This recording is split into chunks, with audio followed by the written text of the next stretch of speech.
আজ তানসি আর তাসকিন আমেরিকায় ব্যাক করবে। সকাল থেকে এ নিয়ে খুবই মন খারাপ তার। মানহাকে জড়িয়ে ধরে খুব কান্না করেছে। আমেরিকা যেতে ইচ্ছে করছে না তার। যদি কোনো মিরাক্কেল হয়ে যেত তাহলে খুব ভালো হতো। তাসকিনের ভার্সিটির পরীক্ষা কয়েকদিন পর, সেজন্য এখানে থাকার পসিবল নয়। ভাইয়ের জন্যই তাকে চলে যেতে হবে। এই একটা মাসে কত আনন্দ উল্লাস করেছে, কত স্মৃতি জড়িয়ে আছে, সেগুলো বলতে পারছে না। সকাল থেকে খান বিলায় খুব রান্নাবান্না হচ্ছে। ইয়াসমিন বেগম আর তানিয়া বেগম মিলে রান্না করছেন। নীরা হাতে হাতে এগিয়ে দিচ্ছে। সন্ধ্যায় ফ্লাইটে তানসিদের। দুপুরে নীরার বাবার বাড়ি থেকে সবাই আসবে। তাদেরকে দাওয়াত দেওয়া হয়েছে। মিলন খান নিজে দাওয়াত দিয়েছেন সপরিবারে আসার জন্য। আনোয়ার হোসেন কথা দিয়েছেন আসবেন। দুপুর 2টা নাগাদ আসেন আনোয়ার হোসেন, তার বাবা, স্ত্রী, ছেলে। কলিং বেলের শব্দ পেয়ে দরজা খুলে দেয় নীরা। হাসি মুখে সবাইকে ভিতরে আসতে বলে। তারা ভিতরে এসে সোফায় বসেন। মিষ্টি সামগ্রী নীরার কাছে দেন। নীরা সেগুলো শাশুড়ির কাছে দেয়। মিলন খান আর মিনহাজ খান দুজনই এসে হাসি মুখে কথা বলেন। সোফায় বসে খোশ মেজাজে গল্প শুরু করেন। আবরার চুপ করে বসে আছে। বড়দের মাঝে অস্বস্তি হয় তার, সেজন্য বলে, আঙ্কেল আপনারা কথা বলুন, আমি একটু আসছি, বলে উঠে চলে যায়। মানহা নীরা দুজনেই নাস্তা দেয় সবাইকে। মানহা ভদ্রতার খাতিরে সবার সাথে কথা বলে। হালিমা বেগম মানহাকে নিজের পাশে বসান। মানহাকে তার খুব ভালো লাগে। মেয়েটা চুপচাপ স্বভাবের, নম্রভাবে কথা বলে, সবাইকে সম্মান করে। হালিমা বেগম মুচকি হেসে জিজ্ঞেস করে, মানহা কেমন আছো মা তুমি? জি আন্টি, আলহামদুলিল্লাহ। আপনি কেমন আছেন? এই তো মা, ভালো আছি। তো এখন কি করবে? পড়াশোনা তো শেষ নাকি? জি আন্টি, এখনও তেমন কিছু ভাবিনি, দেখা যাক কি করা যায়। ও আচ্ছা, তা না হয় করলে মা, কিন্তু মা তুমি কি শুরু করলে বলো তো? আগে খেয়ে নাও না, লাঞ্চের সময় হয়ে গেছে। নীরার কথা শুনে বলতে গিয়েও থেমে যায় মেয়ের কথা শুনে। নীরা যেন হাফ ছেড়ে বাসে। তার মা কি না কি বলে ফেলে, তার তো কোনো ঠিক নেই। আবরার এক টুকরো আপেল খেতে খেতে উঠে যায়। এখানে না থাকায় বেটার মনে হয়। দুপুরের খাবার শেষ করে বড়রা ড্রয়িং রুমে বসে আর ছোটরা বাড়ির ছাদে চলে যায়। আর মাত্র কয়েক ঘন্টা, তারপরেই উড়াল দিবে অচিন দেশে। নীরার বাবা, মা, দাদু চলে গেছেন, শুধু থেকে গেছে আবরার। তাকে যেতে দেয়নি নীরা। সন্ধ্যায় 6টায় ব্যাগ গুছিয়ে রেডি হয়ে নেয় তাসকিন আর তানসি। একে একে সবার কাছ থেকে বিদায় নেয়। সবার লাস্টে আসে মানহার কাছে। তানসি মানহাকে ঝাপটে ধরে কান্না করে দেয়। ছোট বোনের কান্না দেখে মানহা নিজেও কান্না করে দেয়। এতদিন যাদের সাথে ছিল তারা সবাই আজ অনেক দূরে চলে যাবে। 2টা বছর বড় বোনের আদর দিয়ে তানসিকে আগলে রেখেছিল। ডিপ্রেশন থেকে বেরোতে তার মাস 2 লেগেছিল। তার ফুফি, ফুফা, ভাই বোনেরা তাকে খুবই সাপোর্ট করত। মানহাকে কান্না করতে দেখে নীরা বলল, আপু তুমিও তানসির মতো বাচ্চামো কেন করছো? ওকে সান্ত্বনা না দিয়ে তুমি কাঁদো, তাহলে তো আরও ভেঙে পড়বে। মানহা চোখের পানি মুছে হেসে বলে ওঠে, বোন আমার, প্লিজ কান্না করিস না, আমি কয়েকদিন পরেই যাব, গিয়ে তোকে দেখে আসবো। কাঁদো কাঁদো গলায় বলে, তুমি সত্যি বলছো আপু? হ্যাঁ রে পাগলি, আমি সত্যি যাব। আর তাসকিন তানসিককে দেখে শুনে নিয়ে যাবি, আমার বোনটা যেন কিছু না হয়। হ্যাঁ আপু, নিব। এবার চলো তো, দেরি হয়ে যাবে আমাদের। হ্যাঁ চলো। মানহা, তানসি, অয়ন, মিরাজ আর আবরার যাবে এয়ারপোর্টে। গাড়িতে বসে একটা কথাও বলেনি তানসি। আবরার শুধু লক্ষ্য করে এদের ভাই বোনের বন্ডিং। তাদের ভাই বোনগুলো এমন হলেও পারত। মিনিট 20 মধ্যেই এয়ারপোর্টে পৌঁছে যায় সবাই। 7টার সময় প্লেন উড়াল দিবে। তানসি মিরাজের সাথে কোনো কথা বলেনি। এয়ারপোর্টের ভিতরে প্রবেশ করার সময় শুধু বলে, তানু বেবি সাবধানে যাস, গিয়ে একটা ফোন করিস। মাথায় নেড়েই হ্যাঁ বলে। অন্য সময় হলে ঝগড়া বেঁধে যেত মিরাজের সাথে, কিন্তু এখন কথা বলতে খুব কষ্ট হচ্ছে তার। প্রিয় মানুষগুলোকে ছেড়ে যেতে খুব কষ্ট হয়, সেটা আজ হাড়ে হাড়ে টের পাচ্ছে। গলা দিয়ে কোনো কথাই বের হচ্ছে না, কথাগুলো গলায় আটকে যাচ্ছে। সবার চোখের সামনে দিয়ে চলে যায় তানসি আর তাসকিন। এয়ারপোর্ট থেকে বাসায় ফিরে আসে সকলেই। রাত গভীর হচ্ছে। কেউ কেউ ঘুমিয়ে গেছে তো কেউ জেগে আছে। মানহার ঘুম আসছে না আজ, তাই ছাদে যায়, গিয়ে দেখে সেখানে আগে থেকে মিরাজ দোলনায় বসে আছে আকাশের দিকে তাকিয়ে। বাইকে দেখে তার পাশে গিয়ে বসে জিজ্ঞেস করে, মিরাজ ঘুম আসনি কেন? 12টা বাজে, এত রাত পর্যন্ত জেগে থাকলে শরীর খারাপ করবে তো। মিরাজ মানহার কোলে মাথা রেখে শুয়ে পড়ে। বাইরে এমন কাজে আশ্চর্য হয়ে যায়। মিরাজ তো কখনো এমন চুপ করে থাকে না, তাহলে কি হয়েছে ওর? নিজের ভিতরে জমা কথাগুলো দমিয়ে রাখে। অন্য প্রসঙ্গ তুলে বলে, তানশীতের জন্য মন খারাপ তোর? মিরাজ নিশ্চুপ। আপুকে না বললে আপু জানবে কিভাবে বল? সাদের মৃদু আলোয় মিরাজের মুখটা দেখে আঁতকে ওঠে মানহা। তার ভাইকে এমন কেন দেখাচ্ছে? অস্থির হয়ে জিজ্ঞেস করে, মিরাজ, তুই কি তানশীকে পছন্দ করিস ভাই? এবার উঠে বসে মিরাজ। কিছুক্ষণ দম নিয়ে বলে, জানি না আপু, কিন্তু আমার যে খুব কষ্ট হচ্ছে জানো। বারবার শুধু তানশীর হাসি মুখটা বেশি উঠছে। তানশীর সাথে করা দুষ্টুমিগুলো সবটা অনেক বেশি মনে পড়ছে আপু। বুকের বাঁ পাশটায় চিনচিন করে ব্যথা করছে। এমন কেন হচ্ছে আপু বলো তো? মানহা আগেই এমন কিছু আন্দাজ করতে পারছিল। মিরাজ তানশীকে পছন্দ করে, আবার তানশী যাওয়ার সময় অনেক ভেঙে পড়ছিল। মনে মনে অনেক প্রশ্ন জাগে। সব কিছুকে পিছনে ফেলে বলে, আচ্ছা বুঝছি, রুমে গিয়ে ঘুমিয়ে পড়। তুমি ঘুমাবে না আপু? তুই যা, আমি একটু পরে যাচ্ছি। মিরাজ ছাদ থেকে নেমে যায়। মানহা উঠে গিয়ে ছাদের রেলিং ধরে দাঁড়ায়। জ্যোৎস্না রাত হওয়ায় সব কিছু দিনের আলোর মতো পরিষ্কার লাগছে। আকাশে তারারা মিটিমিটি করে জ্বলছে। মনে হচ্ছে তারা হাসছে। আবরারের ঘুম না আসায় ছাদে আসছিল। এসে ভাই বোনের সুন্দর এক দৃশ্য দেখল। তাতে মনটা ভরে গেছে। মিরাজ ছাদ থেকে নেমে গেলে সে হেঁটে মানহার পাশে গিয়ে দাঁড়ায়। পাশে কারো অস্তিত্ব পেয়ে ঘাড় গড়িয়ে আবরারকে দেখে অবাক হয়ে যায়। এই সময় এখানে আসা তাকে আশা করেনি। আপনি এখানে? হুম। এখানে কি করছেন? ছাদে কি করতে আসে মানুষ? নিশ্চয়ই খেতে আসে না? আবরারের কথায় ধরন দেখে আরেক দফা অবাক হয়। তাই ফের বলে, তেড়াভাবে বলছেন কেন? ভ্রু কুঁচকে বলে, বন বেড়াল। মানহা চকিতে নজরে তাকায়। আহ, কি ডাক! আবরারের গলায় ডাকটা ভালোই মানিয়েছে। এসবে গলার মেয়ে নয় মানহা। মধুর কণ্ঠস্বরে আবরার ফের বলল, বনবিড়াল আমাকে কি ভালোবাসা যায় না? মুখ ঘুরিয়ে দূর আকাশের পানে তাকায় সে। বেরিয়ে আসে একটা দীর্ঘশ্বাস। জীবনটা বড়ই অদ্ভুত। আবরারের প্রশ্নে তার মুখ থেকে সেই একই কথা বের হবে। সেটা জেনেও আবরার কেন যা বারবার জানতে চাইছে। মানহার ভাবনার মাঝেই ফের বলে, কি হলো, বলছেন না কেন? একটা কথা কি জানেন আবরার? আমরা যাকে চাই তাকে কখনোই পাই না, আর যাকে চাই না তাকে না চাইতেও পেয়ে যাই। বিষয়টা অদ্ভুত, তাই না? আমার উত্তর কিন্তু এটা ছিল না। আপনি জানতে চান আপনাকে ভালোবাসা যায় কি না? সেটাই তো। তাহলে শুনুন, ভালো তো সবাই কে বাসা যায়, কিন্তু কয়জনকেই বা ভালোবেসে আগলে রাখা যায়? আর কয়জনও বা সেটা পারে বলুন তো? তাচ্ছিল্য হেসেই বলে, কে পারলো আর কে পারলো না সেটা আমার দেখার বিষয় না। আমি পারি কি না আগে সেটা দেখেন। জীবনে একজনকে ভালোবেসে ঠকে গেছি, দ্বিতীয়বার আর সেই ভুল আমি করতে পারবো না। এত কঠোর কেন আপনি? আমাকে দেখে কি একটু মায়া হয় না আপনার? বাই দ্য ওয়ে, আপনার না বিয়ে ঠিক হয়েছে? তাহলে এসব কথা আসছে কোথা থেকে? হ্যাঁ, ফালতু চিন্তা বাদ দিয়ে নিজের বিয়েতে ফোকাস করেন মিস্টার আবরার তেজ। আবরার কী বলবে এখন থতমত খেয়ে যায়। নিজেকে সামলে বলে, আপনাকে পেলে আমার আর কাউকে লাগবে না বনবিড়াল। প্লিজ এমন হৃদয়হীন হবেন না, খুব কষ্ট লাগে আমার। এই যে এখানটায় বুকের বাঁ পাশ দিয়ে খুব যন্ত্রণা করে আপনাকে হারিয়ে ফেলার। আমাকে যদি এতই পাবার আকাঙ্ক্ষা থাকে তাহলে বিয়েতে মত কেমনি দিলেন বলুন? ওটা তো জাস্ট আপনাকে। বাকিটুকু আর বলতে পারে না, তার আগে থামিয়ে দেয় আবরারকে। থাক, বলতে হবে না। আমি জানি আপনারা এমনই। অনেক রাত হয়ে গেছে, প্লিজ ঘুমিয়ে পড়ুন গিয়ে। আসি বলেই চলে যাই। মানহা যাওয়ার পানে একাধারে চেয়ে থাকে। বিড়বিড় করে বলে, এমন নিষ্ঠুর হবেন না বনবিড়াল, এমন হৃদয়হীন আপনাকে মানায় না। আর সেদিনের বিষয়টা একদমই ভালো হয়নি আমি জানি, কিন্তু কি করার বলুন? আমাকে যে জানতেই হতো আমার জন্য আপনার মনে আদৌ কোনো অনুভূতি আছে কি না।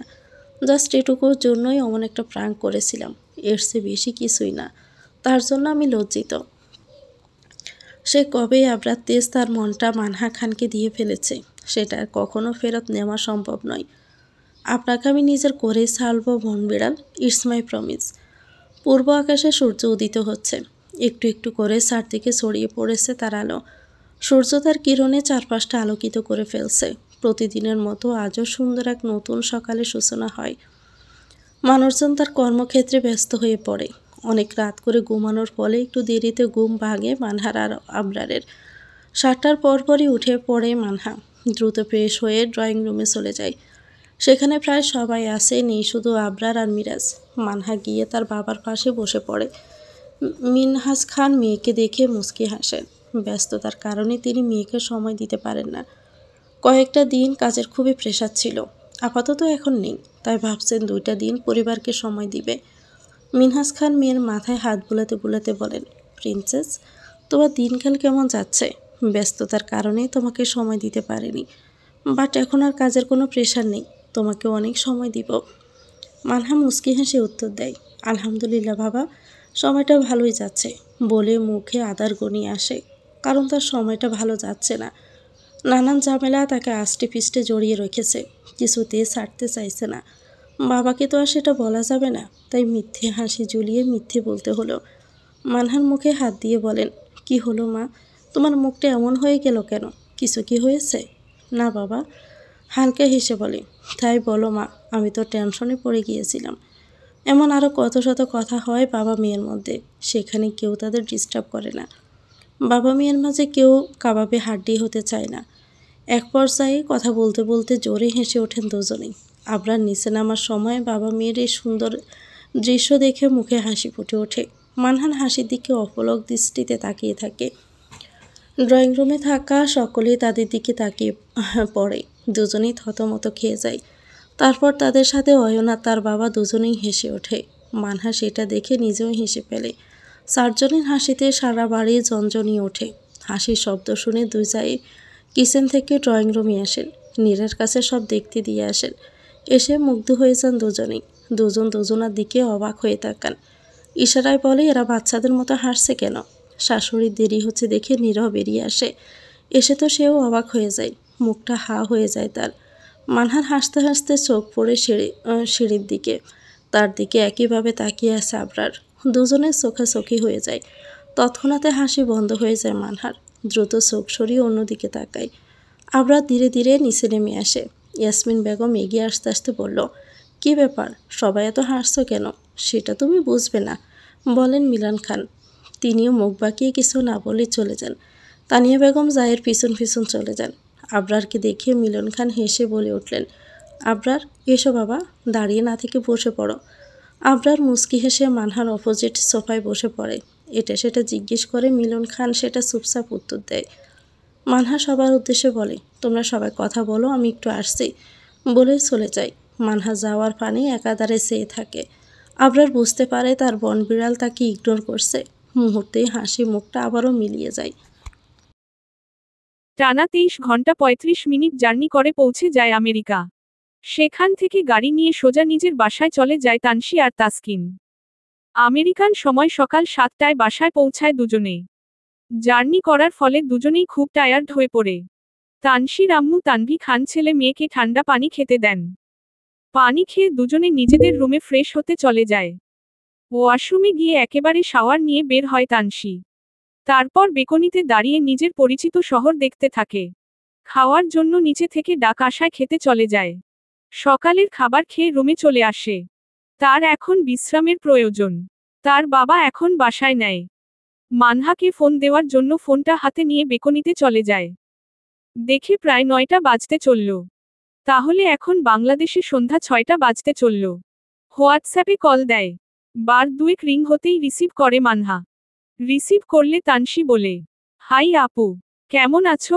এই তো আলহামদুলিল্লাহ। পৌঁছেছিস কখন? এই 1.5 ঘন্টা মতো হবে।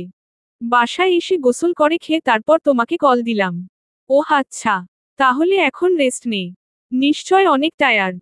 হ্যাঁ আপু, তুমি ঠিক ধরেছ। রাখি তাহলে। আল্লাহ হাফেজ। নিজের খেয়াল রাখিস। আল্লাহ হাফেজ। ভিডিও কলের সামনে দুবোন দুজনকে দেখে কথা শেষ করে কল কেটে দেয়। মিরাজের কাছে কল দিতে গিয়ে দেয় না কিছু একটা ভেবে। রাত গভীর। ভাসমান মেঘের আড়ালে থেকেও চাঁদোয়া ঝাড়তে ব্যস্ত চাঁদ। রাতের মৃদু আলোয় তেমন কিছু দেখা যাচ্ছে না। ছাদে দাঁড়িয়ে দাঁড়িয়ে বাইরের পরিবেশটা দেখছে মানহা। সবাই ঘুমিয়ে পড়েছে। খান বাড়িতে শুধু মানহা অসজাগ আছে। তানসি চলে যাওয়ায় সে বড্ড একা হয়ে পড়েছে। বোনটার সাথে সময় কাটাতে পারত। কত রাত পর্যন্ত জেগে থেকে গল্প করে কাটিয়েছে দুবোন। আজ রাতটায় সে সম্পূর্ণ একা। সারাদিন সবার সাথে কাটালেও রাতটা কাটে বিষণ্ণতায়। নয় আজ ভরা পূর্ণিমা, আর নয় আজ কোনো মাধবী রাত। তবুও উকি দিয়ে যাচ্ছে চাঁদ। হয়তো শীঘ্রই আসবে ভোর। ভোরে পাখির কিচির শব্দে ঘুম ভেঙে যায় মানহার। ঘুম থেকে উঠে ফ্রেশ হয়ে অজু করে ফজরের নামাজটা শেষ করে। বেকনিতে দাঁড়িয়ে বাইরের দিকটা দেখে চলে আসে বাড়ির বাইরে। অন্য দিনের তুলনায় আজ বেশি কুয়াশা পড়েছে। কাছের মানুষগুলো ছাড়া দূরের কাউকে দেখা যাচ্ছে না কুয়াশার আড়ালে। বাইরে কিছুক্ষণ হাঁটাহাঁটি করে বাসায় ফিরে আসে মানহা। কিচেনে কেউ নেই, এজন্য নিজে চা বানাতে চলে যায়।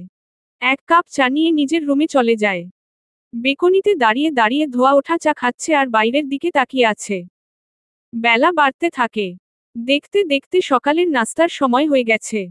খান ভিলার সকলে খেতে বসেছে। খাওয়ার মাঝে মিনহাজ খান বলেন, আমার একটা কথা বলার ছিল। মিলন খান বলেন, হ্যাঁ বল। আজ সবাই মিলে ঘুরতে গেলে কেমন হয়? না মানে আমি চাচ্ছিলাম পরিবারের সবাই আজ বাইরে ডিনার করব। তোমাদের কি মতামত? মিনহাজ খানের কথা শুনে ছোট বড় সবাই তার দিকে তাকায়। মিলন খান কিছুক্ষণ ভেবে বলেন, সে তো যাওয়াই যায়। তাতে আপত্তির কি আছে? কি বলিস তোরা সবাই অয়নদেরকে বলে? সেটা তো ভালোই হবে বাবা। অনেক দিন পরিবারের সবাই কোথাও যাওয়া হয় না। ঠিক আছে, তাহলে রাতের ডিনারটা রেস্তোরাঁয় করা যাক। মিনহাজ খান কথাটা বলে হাত ধুয়ে টেবিল ছেড়ে উঠে যান। একে একে সবার খাওয়া শেষ করে যার যার কাজে চলে যায়। মানহা নিজের রুমে চলে যায়। মিরাজ ভার্সিটিতে। অয়ন বাবার সাথে শোরুমে গেছে, তার সাথে আজ অ্যাডভোকেট মিনহাজ খানও গেছেন। নিজেদের শোরুমে কিছুটা সময় দেবেন তিনি। নীরা মানহার কাছে এসেছে রাতে কি পরে ডিনারে যাবে সেটা জানার জন্য। দুজনে বসে একসাথে কিছুক্ষণ গল্প করে সময় কাটায়। দুজনে কালো কালারের শাড়ি তার ম্যাচিক হিজাব বেঁধে যাবে। দুপুর গড়িয়ে সুন্দর এক বিকেলের উদয় হয়। বিকেল গড়িয়ে রাত। খান বাড়ির সবাই রেডি হয়ে ড্রয়িং রুমে বসে আছে। শুধু নীরা আর মানহা আসেনি। দুজনের এখনো সাজা হয়নি। নীরা মানহাকে জোর করে সাজিয়ে দিচ্ছে। মানহার নিষেধকে অগ্রাহ্য করে সব করছে। মানহাকে সাজিয়ে দিয়ে আয়নার সামনে ধরে বলে, আপু দেখো তো তোমাকে কেমন লাগছে? নিজেকে আয়নায় দেখে কিছু বলে না। তারপর বলে, নীরা নিচে চলো, সবাই আমাদের জন্য অপেক্ষা করছে। দুজনে একসাথে নিচে নামে। দুজনকে দেখে মিরাজ মুখ ফসকে বলে ফেলে, মাশাল্লাহ, মাশাল্লাহ, কি সুন্দর লাগছে দুজনকে। সবাই মিরাজের দিকে তাকায়। মিরাজ সবার রিয়াকশন দেখা থতমত খেয়ে যায়। মিরাজের কথা শুনে মানহা নীরা দুজনেই লজ্জা পেয়ে যায়। মানহার বাবা মা আর অয়নের বাবা মা চারজনে বাড়ির গাড়ি করে যাবে। অয়ন আর নীরা দুজন একটা বাইকে আর মিরাজ মানহা একটা বাইকে। রাতের বেলা বাইকে ঘুরতে খুব ভালো লাগে মানহার কাছে। তাই তো এখন সেটাই করছে। গাড়ি গিয়ে থামে একটা বর্ষর রেস্টুরেন্টের সামনে। মানহার বাবা সবাইকে নামিয়ে দিয়ে গাড়ি পার্কিং করতে যায়। অয়ন আর মিরাজও দুজনকে নামিয়ে দিয়ে বাইক পার্কিং করতে যায়। মানহারা সবাই গিয়ে রেস্টুরেন্টের ভিতরে বসে। একটু পর চাচা ভাইপো চলে আসে। রাত 9টা বাজতে চলল। তারা একটু দেরি করেই বাড়ি থেকে বেরিয়েছে। ওয়েটারকে ডেকে খাবার অর্ডার দেয়। মানহার বিরিয়ানি খুব পছন্দ, তাই তো সবাই চিকেন বিরিয়ানি অর্ডার দেয়। বিরিয়ানির সাথে থাকবে সবার জন্য কোল্ড ড্রিঙ্কস। ওয়েটার বিরিয়ানি আনতেই ঘ্রাণ বের হয়। মানহা মন ভরে ঘ্রাণটা নেয়। এখানকার বিরিয়ানির স্বাদ খুবই ভালো। ইনারা বিরিয়ানিটা খুব ভালো করে রান্না করেন। সেটা জানেন বলেই মিনহাজ খান সবাইকে এখানে নিয়ে এসেছেন। সবাই তৃপ্তির সাথে খায়। মিরাজ খাওয়া শেষ করে তৃপ্তির ঢেকুর তুলে। মিরাজের ঢেকুর তোলা দেখে হেসে ফেলে সকলে। খাওয়া শেষ বিধায় রেস্টুরেন্ট থেকে বের হয় সবাই। বাবা মাকে বুঝিয়ে শুনিয়ে বাড়িতে পাঠায় দেয় মানহা আর অয়ন। তারাও মেনে নেয়। ছেলে মেয়ে এখন বড় হয়েছে। তাদের তো একটা প্রাইভেসি আছে। চারজন মিলে এখন যাবে লং ড্রাইভে। মানহার মনটা ফুরফুরে মেজাজে আছে। আজকের দিনটা খুব স্পেশাল মনে হচ্ছে তার। অয়ন আর মিরাজ বাইক চালাচ্ছে আর দুই রমণী বসে আছে তাদের পিছে। তারা খুব এনজয় করছে। ঢাকা শহরে রাত 10টা-11টাকে রাত বলে না কেউ কেউ। শহরের প্রতিটা অলিতে গলিতে ল্যাম্পোস্টের আলোয় জ্বলজ্বল করেছে রাস্তা। ঢাকা শহরটা আজ মন ভরে ঘুরছে তারা। তাদের বাধা দেওয়ার মতো কেউ নেই। চিল মুডে আছে তারা। নীরা আর মানহা দুজনেই খুব খুশি। বাইক চালাতে চালাতে হঠাৎ করে বাইক থামিয়ে দেয় অয়ন। কারণ তার সামনে আরও একজন বাইক থামিয়েছে। ঢাকা শহরের প্রতিটা অলিতে গলিতে ঘুরছে তারা। তাদেরকে বাধা দেওয়ার মতো কেউ নেই। চিল মুডে চিল করছে তারা। নীরা আর মানহা দুজনে মহাখুশি। বিয়ের পর প্রথম নীরা অয়নের সাথে লং ড্রাইভে আসছে। প্রিয় মানুষের সাথে সময় কাটাতে কার না ভালো লাগে। বাইক চালাতে চালাতে হঠাৎ করে বাইক থামিয়ে দেয় অয়ন। মিরাজ একটু পিছনে ছিল, সেজন্য ভাইয়ের দেখা দেখি সেও বাইক থামিয়ে দেয়। অয়ন বাইক থামিয়েছে কারণ তার সামনে আরও একজন বাইক থামিয়েছে। মানহা অবাক হয়, লোকটা কে হতে পারে। মাথায় হেলমেটের কারণে বুঝতে পারছে না কে হতে পারে। লোকটাকে দেখার জন্য চুপ করে থাকে সে। অয়ন মাথা থেকে হেলমেট খুলে বলল, ভাইয়া আপনি এখানে? এই অসময়ে? তাদের সামনে থাকা লোকটা এবার নিজের মাথা থেকে হেলমেট খুলে ফেলে। মানহা রমুখ বিস্ময় হা হয়ে যায়। এই প্রথম সে আবরারকে বাইক চালাতে দেখছে। লোকটা দেখতে মারাত্মক হ্যান্ডসাম। আজকে একটু বেশি সুন্দর লাগছে তাকে। রাতের মৃদু আলোয় দেখা যাচ্ছে তার চিল্কি চুলগুলো বাতাসে উড়ছে। ছি ছি, সে কেন এসব ভাবছে। মৃদু হেসে বলে, হ্যাঁ একটু কাজ ছিল এখানে। তোমাদের দেখলাম তাই এগিয়ে আসলাম। ওহ আচ্ছা, ভালো করছেন। আমাদের সাথে লং ড্রাইভে চলেন, অনেক মজা হবে। আবরার আর চোখে মানহা দিকে তাকিয়ে ফের অয়নের দিকে তাকিয়ে বলে, আমার কি প্রিয় মানুষ আছে যাকে নিয়ে লং ড্রাইভে যাব? আমার হচ্ছে পোড়া কপাল। এই পোড়া কপালে কি আর লং ড্রাইভ আছে বলো? ইনোসেন্ট ফেস করে বলে। তারা তিনজনে বুঝতে পারে কথাটা কাকে মিন করা হয়েছে। মানহা অন্য দিকে মুখ করে তাকিয়ে আছে। নীরা আর চোখে মানহা দিকে তাকিয়ে আবার তার ভাইয়ের দিকে তাকিয়ে বলে, ভাইয়া তুমি চলো তো। এখানে অনেকক্ষণ ধরে দাঁড়িয়ে আছি, আর কতক্ষণ থাকবো?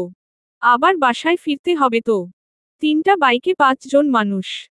তারা রাতের শহর ঘুরতে ব্যস্ত। অয়নরা বাইক থামিয়ে পার্কিং করে হাঁটতে শুরু করে। প্রথমে অয়নরা, তারপর মানহা, মিরাজ, আবরার। হঠাৎ মিরাজের ফোনে কল আসায় সে সাইডে চলে যায়।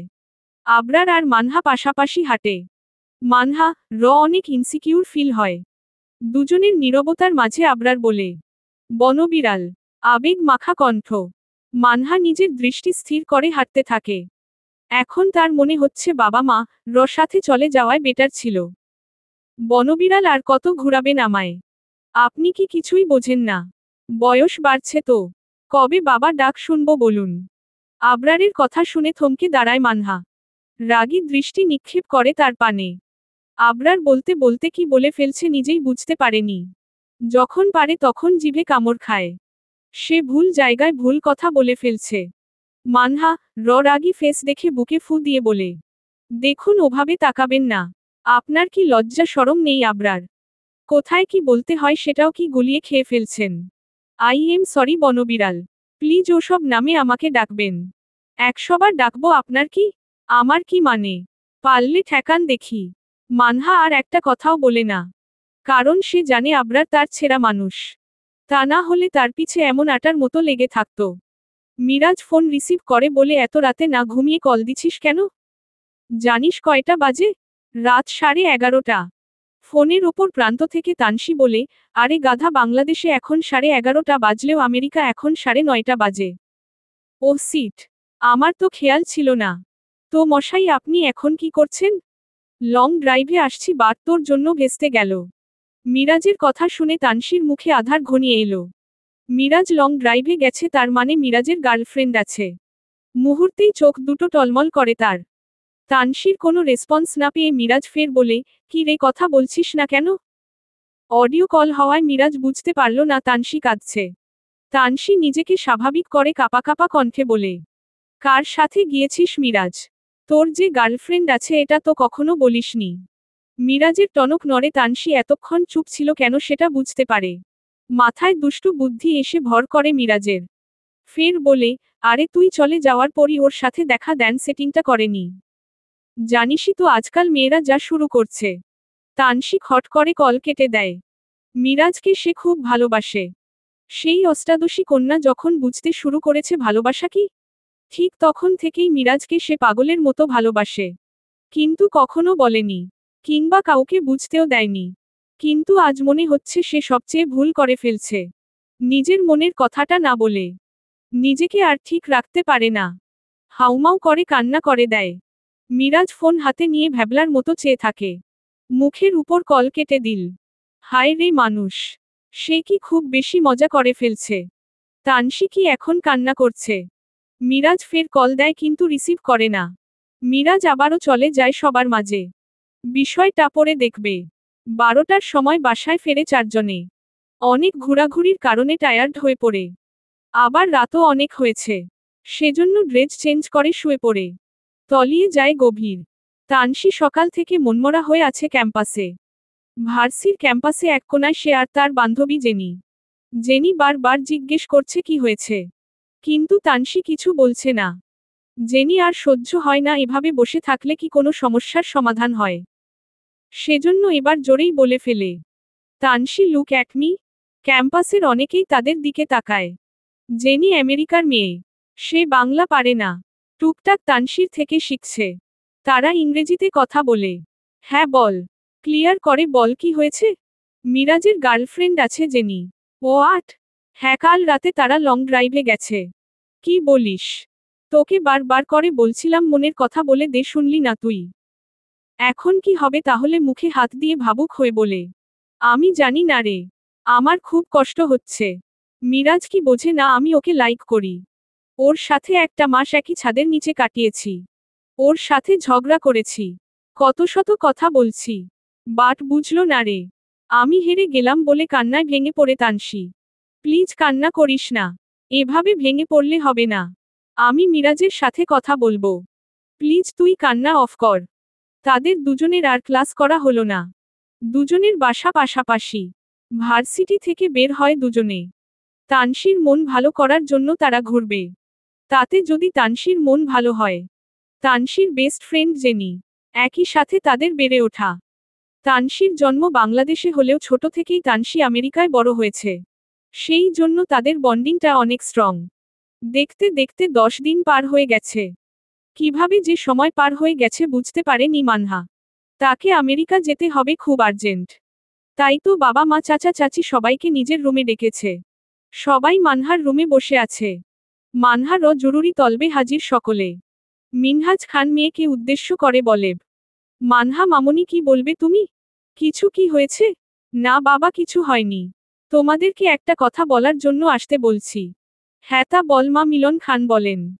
চাচ্চু বাবা মা বড় আম্মু তোমাদেরকে আমি যা বলবো সেটা কাউকে বলবে না, এমনকি ভাইয়া মিরাজ কেউ না। মিনহাজ খান অবাক হয়ে জিজ্ঞেস করেন কেন? আর কি কথা বলবি? বাবা আমাকে আমেরিকা যেতে হবে। কি হহ? কিন্তু কেন? বাবা সেখানে আমার যাবতীয় সমস্ত গুরুত্বপূর্ণ কাগজপাতি আছে। আমার স্কুল কলেজ ভার্সিটি সব তার। সেগুলো আমার লাগবে। কবে যেতে চাচ্ছ মা? মিলন খান বলেন, আগামীকাল। আমি যে আমেরিকা যাব সেটা জানবে, কিন্তু কেন যাচ্ছি সেটা যেন না জানে। আমি 10 দিনের মধ্যে ফিরে আসবো ইনশাআল্লাহ। আচ্ছা বেশ, তাই যেও। তারা রুম থেকে বের হয়ে যায়। মানহা মুচকি হেসে বেকনিতে দাঁড়ায়। তার সাথে এতদিন সবাই গেম খেলছে, তাকে বোকা বানিয়েছে। সে কেন ছেড়ে দেবে? মিস্টার আবরার তেজ, তুমি যদি চলো ডালে ডালে তো মানহা খান চলে পাতায় পাতায় বলে রহস্যময়ী হেসে ওঠে। Just wait and see mister Abrar Tej, তোমাকে আমি বুঝিয়ে ছাড়ব ভালোবাসার মানুষ দূরে চলে গেলে কেমন লাগে। সকাল সকাল রেডি হয়ে নিচে নেমে আসে মানহা। তাকে এমন পরিপাটি হয়ে নিচে নামতে দেখে অয়ন মিরাজ নীরা তিনজনই অবাক হয়। বাকিরা তো সবটা জানে। নীরা অবাকের রেশ নিয়ে জিজ্ঞেস করে, আপু তুমি সাজগোছো করে কোথায় যাচ্ছ? হ্যাঁ রে বোন, তুই কোথায় যাচ্ছিস আমাদের কাউকে তো কিছু বলিসনি। অয়ন বলে। মানহা সবার রিয়াকশন দেখে মনে মনে বলে, মাত্র তো শুরু, দেখো আমি কি কি করতে পারি। মানহাকে চুপ থাকতে দেখে মিরাজ উঠে এসে মানহার সামনে দাঁড়ায়। খুঁটে খুঁটে দেখে বিস্ময় নিয়ে বলে, আপু তুমি আমেরিকা যাচ্ছ? হ্যাঁ সোজা জবাব। মানহার কথা শুনে অয়ন চেঁচিয়ে বলে, কি বলছিস এসব? তোর মাথা ঠিক আছে? হ্যাঁ, তুই না সবাইকে বললি তুই আর আমেরিকা যাবি না, তাহলে হঠাৎ করে ডিসিশন চেঞ্জ করলি কেন বোন? তুই কি রাগ করে চলে যাচ্ছিস? ভাইদের এত এত প্রশ্নের জবাব কি করে দেবে মানহা? নিজের ভিতরে অনেক দ্বিধা দ্বন্দ্ব কাজ করছে। মিথ্যা বলতে কেমন একটা লাগছে। মানহাকে চুপ থাকতে দেখে মিলন খান এগিয়ে আসেন। সবাইকে যে যার জায়গায় বসতে বলেন। তারা আগের জায়গায় গিয়ে বসে। মিলন খান সবাইকে উদ্দেশ্য করে বলে, শোনো মানহা মামনি আমেরিকা যেতে চাই। মামনি নিজের সিদ্ধান্ত নিজে নিতে পারে। সে এখন যথেষ্ট বড় হয়েছে এবং যথেষ্ট বুদ্ধিমতী। সে কোনো বাচ্চা মেয়ে নয়। সে এখানে থাকতে চাচ্ছে না। আমরা জোর করে তাকে ধরে বেঁধে রাখতে পারি না। তাই বলে বাবা অয়ন। কোনো কথা নয় অয়ন। মানহা মামুনি যে সিদ্ধান্ত নিয়েছে সেটা আমরা মেনে নিয়েছি। তোমাদের কোনো প্রশ্ন থাকলে আমাকে করতে পারো। মানহা চাচ্চুর দিকে কৃতজ্ঞতার সহিত তাকায়। তাকে বড় বাঁচিয়ে দিল। মিলন খান ইশারায় আশ্বস্ত করেন। কারো মুখে কোনো কথা নেই। অয়ন গম্ভীর দৃষ্টিতে বোনের দিকে তাকিয়ে থাকে কিছুক্ষণ। খুব অভিমান হয়েছে তার। তার বোনটা এমন কেন করছে? সবটা তার রহস্যময় লাগছে।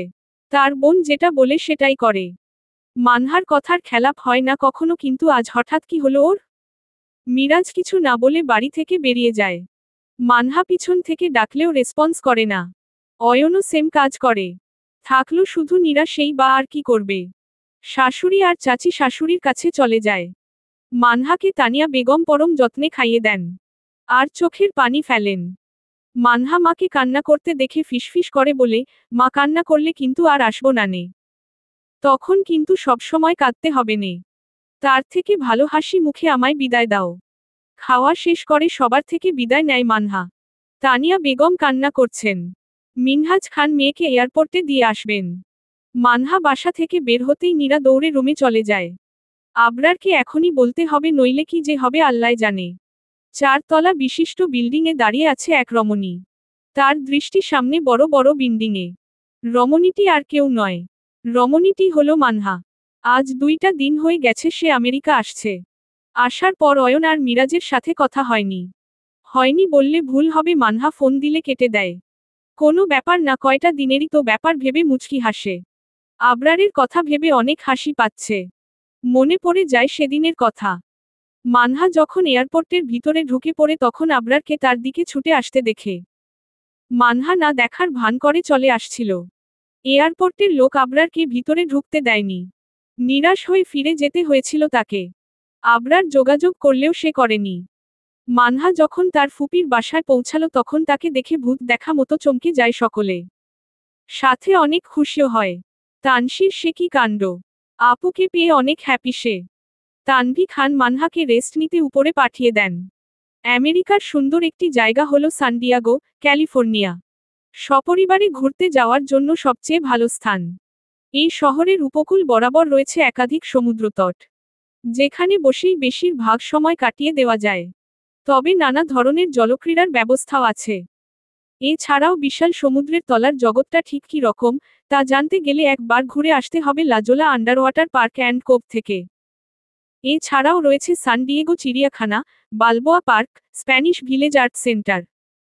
হাতে সময় নিয়ে ঘুরতে হবে। আজ তানসিদের সপরিবার মিলে এসেছে সান ডিয়েগোতে।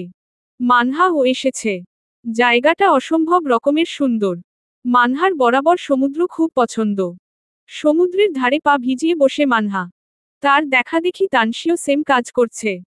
তাসকিনকে তাদের ছবি তুলে দিতে বলে। তাসকিন খুব ভালো ফটোগ্রাফার। ছবি তোলা তার নেশা। যেখানেই যাবে সেখানেই ক্যামেরা নিয়ে যায়। মানহা আর তানসি বিভিন্ন ধরনের পোজ দেয় আর তাসকিন তাদের ছবি তুলছে। গোধূলির শেষ বিকেলে ছবিটার সৌন্দর্য ফুটিয়ে তুলছে। সেখান থেকে একজন লোককে ডেকে ফ্যামিলি ফটো তোলে তাসকিন। সারা বিকেল ঘুরে সন্ধ্যায় বাসায় ফেরে সকলে। মানহা নিজের রুমে এসে ফ্রেশ হয়ে বেলকনি দাঁড়ায়। ফোন চেক করে তার চোখ উল্টে যায়। আবরারের অসংখ্য মেসেজ, ফোন কল। প্রতিটা মেসেজ খুব মনোযোগ দিয়ে পড়ছে মানহা। লাস্টের মেসেজ পড়ে ঠোঁটে ফুটে ওঠে তৃপ্তির হাসি। অজানা কারণে মনটা শীতল হয়ে ওঠে। মেসেজটি পড়া শুরু করে সে। বনবিড়াল, আপনাকে ছাড়া আমি ভালো নেই। জানি আপনিও আমাকে ছাড়া ভালো নেই। আপনাকে ছাড়া আমি অসম্পূর্ণ। আর কত বলেন? আর কত অপেক্ষা করাবেন? আপনার সাথে যোগাযোগ করতে চাচ্ছি, বাট আপনি যোগাযোগ করছেন না। কেন বলুন তো? কি দোষ করেছি আমি? আপনাকে ভালোবাসাই কি আমার দোষ? যদি তাই হয়ে থাকে তাহলে এমন দোষ আমি বারবার করতে রাজি আছি। ভালোবাসার মানুষ দূরে চলে গেলে যে পরিমাণ কষ্ট সেটা তো আপনি জানেন। তাহলে কেন সেই কষ্ট আমাকে দিচ্ছেন? প্লিজ ফিরে আসুন না। সেদিন যখন জানতে পারলাম আপনি চলে যাচ্ছেন তখন আপনার জন্য সবকিছু ফেলে ছুটে গেছি, কিন্তু আপনার সাথে কথা বলতে পারলাম না, আপনাকে ভালো করে দেখতে পারলাম কোনোটায় না।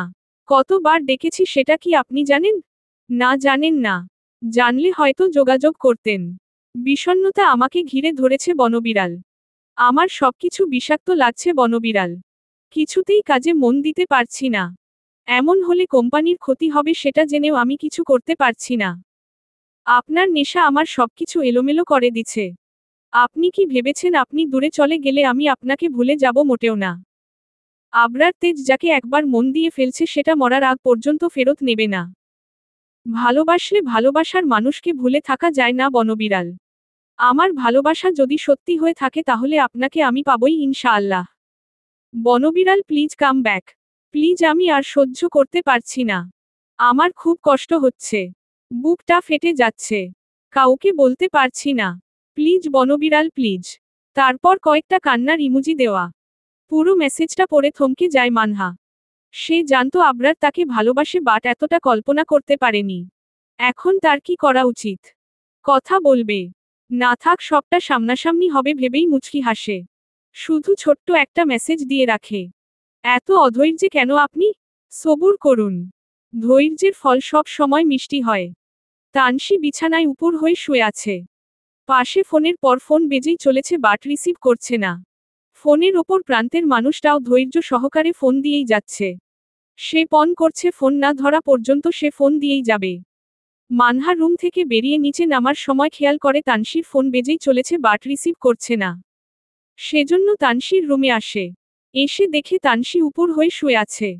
ভাবে ঘুমিয়ে আছে এজন্য ফোন ধরছে না। তানসির কাছে এসে ধাক্কা দিলে তানসি লাফ মেরে উঠে বসে বুকে ফু দিয়ে বলে, হায় আল্লাহ, আপু একটুর জন্য আমার পরাণ পাখিটা ফুরুতো কইরা চলে যাচ্ছিল। মানহা ভ্রু কুচকে তাকিয়ে থাকে। মানহাকে তাকিয়ে থাকতে দেখে তানসি হো হো করে হেসে বলে, আপু তুমি আমার রুমে কিছু বলবে? তুই আগে বল ফোন কেন ধরছিস না? বারবার বেজে বেজে কেটে যাচ্ছে। কে ফোন দিছে? তানসি কিছুক্ষণ চুপ থেকে বলে, তোমার আদরের ভাই মিরাজেন্নে ফোন দিছে। তাহলে ধরছিস না কেন? অবাক হয়ে বলে, কেন ধরব? মানে ধরবি না কেন? আপু তোমার ভাইয়ের গফ আছে। তাকে নিয়ে লং ড্রাইভে যায়। তার সাথে ডেটিংয়ে যায়। আর শুনবে। তোকে এসব কে বলছে? অবাক হয়ে বলে, কেন তোমার বিশ্বাস হচ্ছে না? তোমার আদরের ভাই বলেছে আমাকে। কবে বলছে? 3 দিন আগে। তোমাদের ওখানে হয়তো রাত 11টা কি 11:30 বাজে। শুক্রবার রাতে। তানসির কথা শুনে হো হো করে হেসে ওঠে মানহা। হাসতে হাসতে পেট চেপে ধরে বসে পড়ে। অতিরিক্ত হাসার কারণে চোখ দিয়ে পানি পড়ছে। হঠাৎ আপুকে এত হাসতে দেখে ঘাবড়ে যায় তানসি। তার আপুর হঠাৎ কি হলো? এমন হাসছে কেন? বিস্মিত নয়নে তাকিয়ে আছে। তারপর বলে, আপু তুমি হাসছো কেন? আমি কি এমন বললাম যার জন্য এমন পাগলের মতো হাসছো? মানহা হাসি কন্ট্রোল করে বলে, বোন মিরাজ তোকে বোকা বানিয়েছে। মানে? হ্যাঁ রে। সেদিন পরিবারের সবাই মিলে রাতে ডিনার করতে গেছিলাম। তারপর আমরা 4 জনে লং ড্রাইভে গেছিলাম। কি হহ? এত বড় ধোকা। ওকে তো আমি ছাড়ছি না। আমার সাথে প্রাঙ্ক করে। মজা বুঝাবো তানসি কি সেটা দেখিয়ে দেব তোমার ভাইকে। তাকে সাবধানে থাকতে বলো। আচ্ছা তানসি। আমাকে একটা কথা বলতো। বলো। তুই এত জেলাস ফিল করলি কেন? আমি যা আন্দাজ করছি সেটা কি সত্যি? তানসি মাথা নাড়িয়ে হ্যাঁ বলে। লজ্জায় বিছানা থেকে নেমে দৌড়ে চলে যায়। মানহা ভ্যাবাচ্যাকা খেয়ে যায়। তানসি দৌড়ে পালালো লজ্জায়। তাহলে তার এত দিনের ধারণা সত্যি হলো। ওরা দুজন দুজনকে ভালোবাসে কিন্তু কেউ কাউকে বলেনি। এক জায়গায় হলেই টম এন্ড জেরির মতো ঝগড়া লেগে থাকতো বলবে কখন। বদ্ধ ঘরে নিজেকে বন্দি করে রাখছে আবরার। ঘর থেকে ঠিক মতো বের হয় না 2টা দিন। ঈশানকে অফিসের সবকিছু দেখে রাখতে বলছে। ঈশান তার স্যারের কথা অক্ষরে অক্ষরে পালন করছে। আবরারের মা হালিমা বেগম ছেলের দুশ্চিন্তায় অস্থির হয়ে উঠেছেন।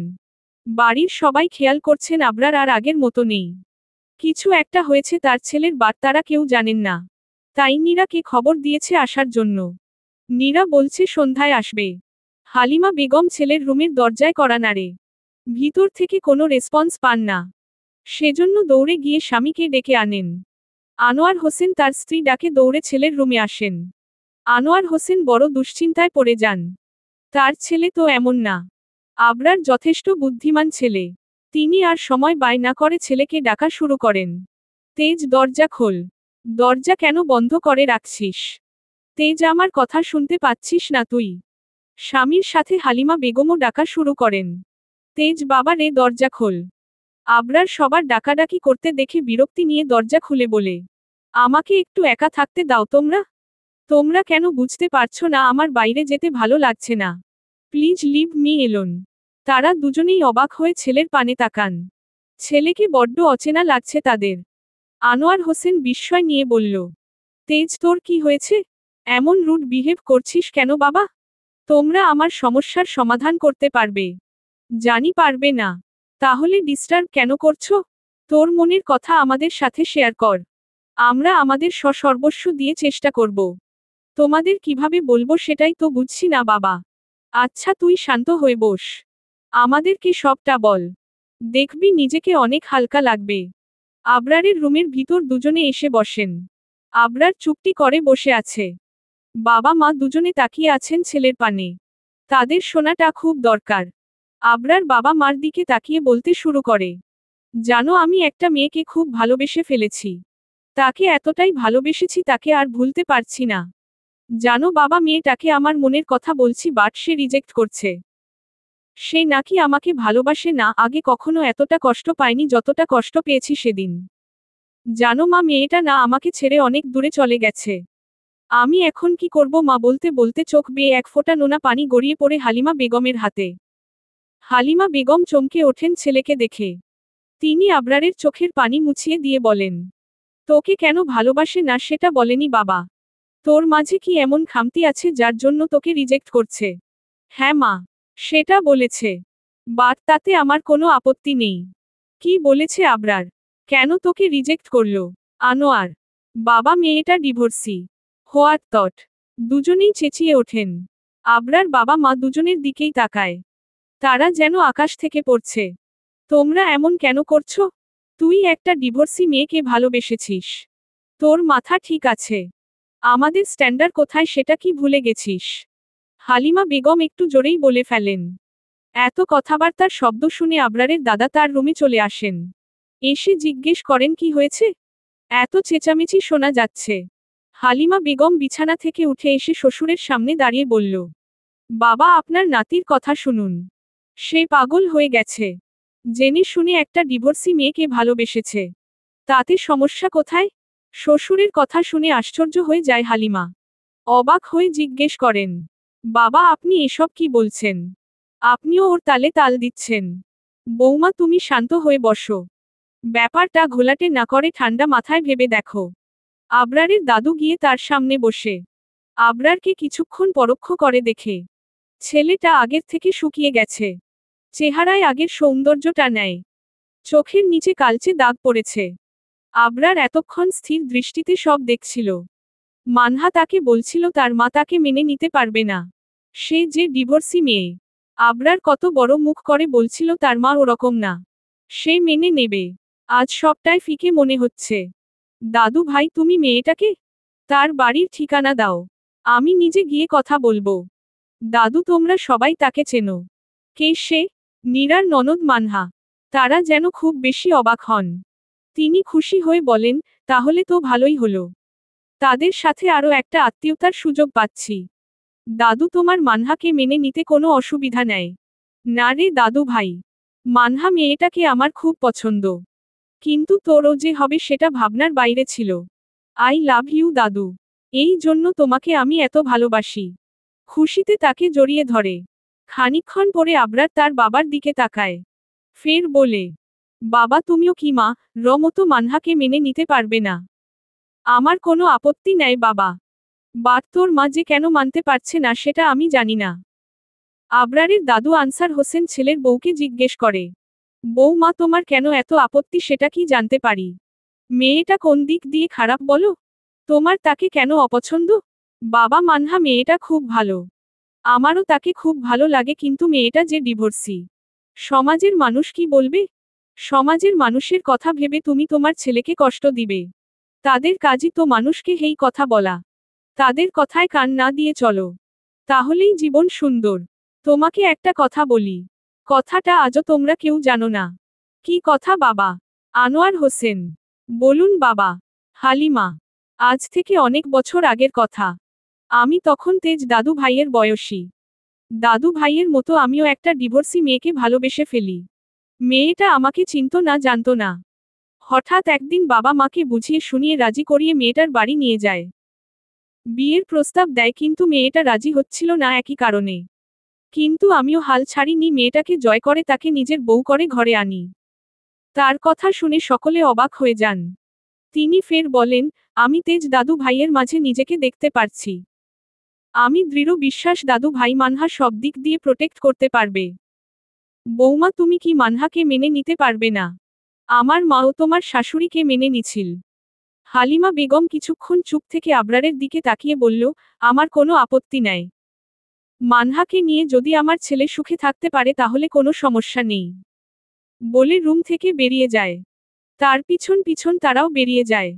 আবরার খুশিতে পাগল প্রায়। মানহাকে নিজের করেই ছাড়বে। সমাজের মানুষকে দেখিয়ে দেবে ভালোবাসা কোনো ডিভোর্স শব্দ মানে। নিজের মাতৃভূমিতে পা রাখে মানহা। আমেরিকায় তার যা যা প্রয়োজন ছিল সবটা করে আসছে। ফিরে আসে আপন নীরে।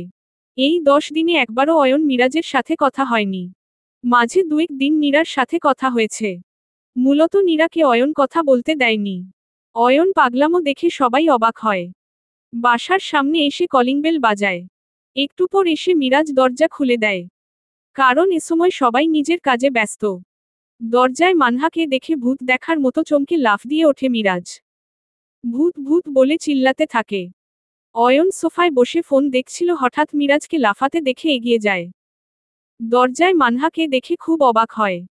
কিছু বলতে গিয়ে থেমে যায়। মুখ ফিরিয়ে উপরে চলে যায়। মানহা পিছন থেকে ভাইয়া ভাইয়া বলে ডাকতে থাকে। মানহার চেঁচানো শুনে সকলে ড্রয়িং রুমে চলে আসে। তানিয়া বেগম মেয়েকে বুকে জড়িয়ে ধরেন। তারা জানতো আজ ফিরে আসবে। শুধু জানতো না তাদের 2 পাগল ছেলে। মিরাজ ছোট চাচিকে ঠেলে মানহাকে জড়িয়ে ধরে বলে, আপু তুমি এত তাড়াতাড়ি ফিরবে আমি জানতাম না। মিরাজ আর অভিমান করে থাকতে পারল না। সে ভাবছে তার আপু ফিরে আসছে, এতেই সে খুশি। মানহা সবার সাথে ভালো মন্দ কথা বলে দোতলায় যায়। সিঁড়ি দিয়ে ওঠার সময় ভাবে তার অয়ন ভাইয়া খুব অভিমান করছে তার উপরে, যা সহজে ভাঙবে না। রাতের আকাশে আমরা যে উজ্জ্বল নক্ষত্র দেখতে পাই তন্মধ্যে সবগুলো নক্ষত্র তারকা নয়। এই উজ্জ্বল নক্ষত্রের মধ্যে কিছু তারা, কিছু গ্রহ। রাতের আকাশের সবচেয়ে উজ্জ্বল তারার নাম হলো লুব্ধক। আবার আকাশে কিছু উজ্জ্বল নক্ষত্র দেখা যায়, এর মধ্যে শুক্র গ্রহ রয়েছে যেটাকে আমরা শুকতারা বলে থাকি। এছাড়াও বৃহস্পতি, শনি, মঙ্গল, বুধ গ্রহকেও রাতের আকাশে জ্বলজ্বল করতে দেখা যায়। এসব ছাড়াও মহাকাশে আন্তর্জাতিক মহাকাশ স্টেশন রয়েছে, যা পৃথিবী থেকে উজ্জ্বল তারার মতোই দেখতে লাগে। মহাকাশ স্টেশনে ব্যবহৃত বিভিন্ন রঙের আলো যা পৃথিবী থেকে দেখতে বিভিন্ন রঙের উজ্জ্বল তারার মতো মনে হয়। মানহা একমনে আকাশের দিকে তাকিয়ে কিছু একটা ভাবছে। হয়তো তার জীবনের কিছু কিছু স্মৃতি জড়িয়ে আছে এই তারাময় আকাশে। অনেক জার্নি করার কারণে টায়ার্ড লাগছে তার, সেজন্য দ্রুত রাতের খাবার শেষ করে এসেছে। এখন টানা ঘুমের দরকার তার। বিছানায় গা এলিয়ে দিতেও এক ঝাঁক ঘুম এসে ভর করে চোখে। তলিয়ে যায় গভীর ঘুমে। সকাল সকাল খান বাড়িতে মানুষের আনাগোনা দেখা যায়। কালকে নীরার যাওয়ার কথা থাকলে তাকে যেতে নিষেধ করে হালিমা বেগম। কেন যাবে না সেটা জিজ্ঞেস করলে বলে কাল তাদের বাসায় আসছে তারা সবাই। নীরা অবাক হলেও কিছু বলে না। তারা যে কেন এসেছে সেটাই এখনো জানে না। সকালে ঘুম থেকে উঠে অয়ন ছাদে দাঁড়িয়ে ফোনে কথা বলছিল। তখন মানহা পা টিপে টিপে অয়নের পিছনে দাঁড়ায়। অয়ন টের পায় তার পিছনে কেউ একজন আছে।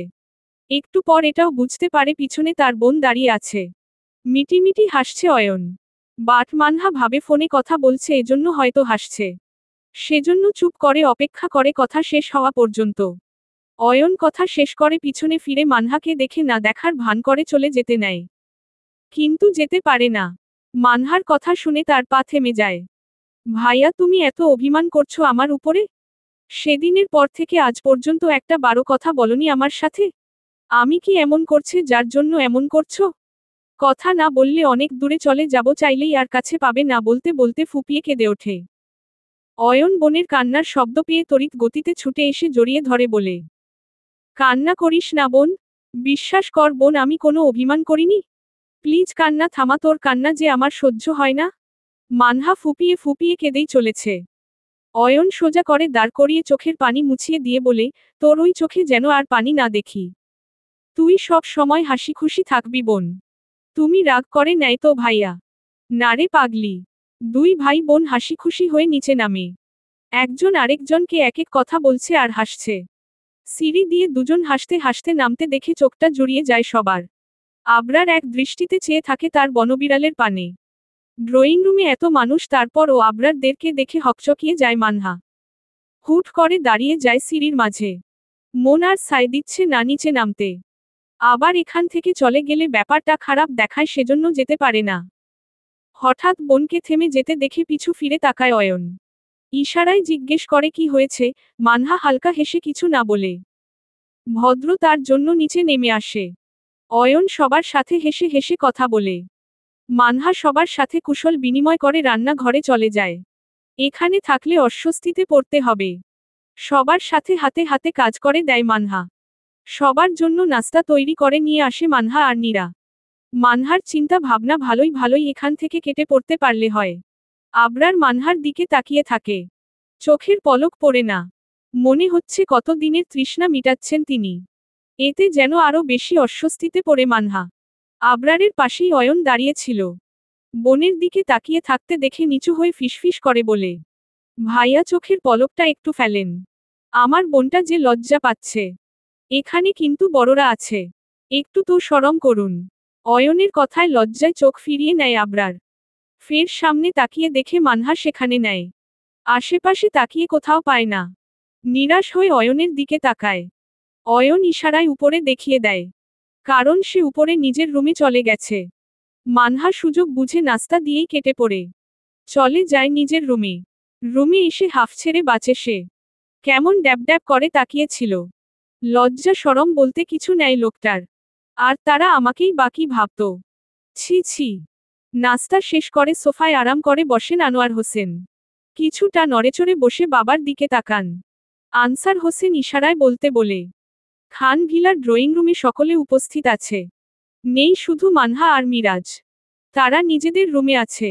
আনোয়ার হোসেন মিলন আর মিনহাজ খানকে উদ্দেশ্য করে বলেন, বেআই সাহেব, আমরা এখানে এসেছি একটা প্রস্তাব নিয়ে। বলতে পারেন অনেক আশা নিয়ে চাইতে এসেছি। আপনি নির্দ্বিধায় বলতে পারেন বেআই সাব।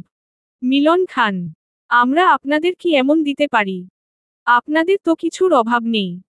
আমাদের দেওয়ার সাধ্যি মধ্যে থাকলে অবশ্যই দেব। মিনহাজ খান, আসলে কথাটা যে কিভাবে বলি বুঝতে পারছি না। ছেলেকে আমতা আমতা করতে দেখে অখুশি হন আনসার হোসেন। সেজন্য তিনি আর চুপ থাকতে পারেন না। তার বুঝা হয়ে গেছে আনোয়ার পারবে না। অন্যদিকে আবরার রেগে ফেটে পড়ছে। এতটুকু কথা বলতে এত সময় কেন নিচ্ছে? নাতির দিকে তাকিয়ে ব্যাপারটা বুঝতে পারেন তিনি। সেজন্য বলেন, আনোয়ার তুই থামো, আমি বলছি। আমরা আপনাদের মেয়েকে আমাদের বাড়ির বউ করতে চাই। মানহা দিদি ভাইকে আমার আবরার দাদু ভাইয়ের বউ করে নিতে চায়। উপস্থিত সকলে 440 ভোল্টের ঝটকা খায়। বিস্মিত নয়নে একে অপরের দিকে তাকায়। মিনহাজ খান বলেন, এসব আপনারা কি বলছেন? আপনারা কি জানেন আমার মেয়ে একজন? বাকিটুকু আর বলতে পারল না, তার আগেই থামিয়ে দেন আবরারের দাদু। থেমে যান মিনহাজ খান। আমরা সবটা জেনেই এসেছি। আমাদের কোনো আপত্তি নেই। যেখানে আমার দাদু ভাই মানহা দিদি ভাইকে ভালোবাসে সেখানে আর কি বলার থাকতে পারে বলুন? তারা যেন আবারও ঝটকা খায়। আবরার তাদের মেয়েকে ভালোবাসে। কই, কখনো তো বলেনি বা কারোর মুখে শোনেনি। বিস্ময় নিয়ে আবরারের দিকে তাকান। আবরার মাথা নিচু করে বসে আছে। অয়নের দিকে তাকালে অয়ন অন্য দিকে মুখ করে তাকায়। নীরা অয়নের হাত চেপে ধরে আছে। খুশিতে চোখে পানি চলে আসছে তার। সবাই কথাটা জেনে গেছে। আর তার মা যে মেনে নিচ্ছে, এটা অবিশ্বাস্য। কিভাবে সম্ভব? তিনি আবারও বলেন, এখন আপনারা বলুন, আপনারা কি আমাদের প্রস্তাবে রাজি আছেন? আমরা মানহা মামনির সাথে কথা না বলে কিছু বলতে পারছি না। মামনি এখন বড় হয়েছে, নিজের ভালো নিজে বুঝতে শিখেছে। মামনির যদি কোনো আপত্তি না থাকে তাহলে আমাদেরও কোনো আপত্তি নেই। আমরা রাজি আছি, কি বলিস মিনহাজ? হ্যাঁ ভাইজান, তুমি ঠিকই বলছো। তানিয়া বেগম খুশিতে কেঁদে দিছেন। এত বড় একটা সুখবর পাবেন আশা করেননি। দোতলায় নিজের রুম থেকে সবটা শুনছে মানহা। তার ভাবনার বাইরে ছিল এটা। আবরার তার ফ্যামিলি নিয়ে তাদের বাড়ি চলে আসতে পারে এটা ভাবেনি। সরাসরি বিয়ের প্রস্তাব অন্য আর ভাবতে পারছি না। সারা রুম জুড়ে পায়চারি করছে। এখন সে কি করবে? তার প্ল্যান তো সবটা ভেস্তে দিল আবরার। ধুর, কিছু ভালো লাগে না। একটা কাজও ঠিক করে করতে দিল না। সে কি হ্যাঁ বলে দেবে? আর যদি না বলে দেয় আবরার কি খুব কষ্ট পাবে? বেচারা এই কয়দিনে বহুত কষ্ট পেয়েছে। এবার তার কি করা উচিত? তার ভাবনার মাঝেই তার বাবা আর চাচা আসে তার রুমে। হঠাৎ দুজনকে দেখে ভড়কে যায়। পরক্ষণে নিজেকে সামলে হালকা হেসে বলে, তোমরা এখানে? কিছু বলবে বাবা? মিনহাজ খান মেয়ের হাতটা নিজের হাতের মুঠোয় পড়ে বলে, মামনি তোমাকে একটা কথা বলবো। তুমি তো আমাদের সব কথাই শুনছো। তারা অনেক আশা নিয়ে এসেছে, তাদেরকে কিভাবে ফিরিয়ে দেই? বাট আমরা তোমাকে জোর করব না। তুমি যা চাইবে সেটাই হবে। তোমার কি আবরারকে বিয়ে করতে কোনো সমস্যা আছে? তুমি তো তাকে চেনো। তার আচার ব্যবহার কেমন? দেখতে শুনতে মাশাল্লাহ সব দিক দিয়েই পারফেক্ট। তোমার মতামত কি মামুনি? বাবা, তুমি শুধু রাজি আছো কিনা তাই বলো প্রিন্সেস। বাকিটুকু আমরা সামলে নেব। পরিবারের সবার হাসিমুখটা দেখে আর না করতে পারে না মানহা। তাই বলে, বাবা বিয়েতে আমার আপত্তি নেই। বাট, কিন্তু কি মামুনি? আমি আবরারের সাথে কথা বলতে চাই। আলহামদুলিল্লাহ তুই রাজি আছিস এতেই আমরা খুশি। তোর খুশি দেখার জন্য আমরা সব করতে পারি রে মা। চাচার কথায় হালকা মুচকি হাসে মানহা। জনে চলে যায় নিচে। ড্রয়িং রুমে সবাই তাদের দিকে তাকিয়ে আছেন। আবরার ছটফট করছে। মানহা কি না করে দিল, তাদের মুখটা এমন কালো হয়ে আছে কেন? আমি কি হেরে গেলাম তাহলে? ঠান্ডার ভিতরে প্রচুর ঘামতে শুরু করে আবরার। দুজনে সোফায় এসে বসেন। কিছুক্ষণ চুপ থেকে বলেন, মানহা মামনির কোনো আপত্তি নাই কিন্তু? কিন্তু কি আঙ্কেল? ফট করে মুখ ফসকে বলে ফেলে আবরার। সবাই আবরারের দিকে তাকায়। আবরার কিছুটা অপ্রস্তুত হয়ে পড়ে। নিজেকে নিজেই বকছে, কি দরকার ছিল আগ বাড়িয়ে শুনতে যাওয়ার। আবরারের অবস্থা দেখে সকলে হেসে ফেলেন। আবরার আরও বেশি অস্বস্তিতে পড়ে মাথা চুলকে আমতা আমতা করে। মিনহাজ খান হেসে বলেন, তোমার সাথে কথা বলতে চাই মামুনি। ছাদে তোমার জন্য অপেক্ষা করছে। নীরা মা আবরার বাবাকে ছাদে নিয়ে যাও তো। সোফা থেকে উঠে হনহন করে ছাদের উদ্দেশ্য চলে যায়। আবরারের কাণ্ডে সকলে আরেক দফা হেসে ওঠেন। হালিমা বেগম তো বলেই ফেলেন, পাগল একটা। এখানে যে বড়রা আছে সেটা বেমালুম ভুলে গেছে। ছাদে দাঁড়িয়ে আছে দুজন মানব। দুজনেই নিশ্চুপ হয়ে আছে। নীরবতা ভেঙে আবরার বলে, বনবিড়াল। মানহা তড়িৎ বেগে আবরারের দিকে তাকায়। একবার ভালো করে পর্যবেক্ষণ করে নেয়। আগের থেকে লোকটা অনেক পাল্টে গেছে। মানহা গম্ভীর কণ্ঠে বলে, এতটুকুতেই এই অবস্থা? কোথায় গেল সেই আবরার তেজের সুদর্শন চেহারা? নিজেকে আয়নায় দেখছেন, নিজের কি হাল করছেন। চোখের নিচে ডার্ক সার্কেল পড়ে গেছে। কতটা শুকিয়ে গেছেন। এমন হলে তো মেয়েরা তাকাবে না। প্রেয়সীর কথাগুলো মনোযোগ দিয়ে শুনছিল আবরার।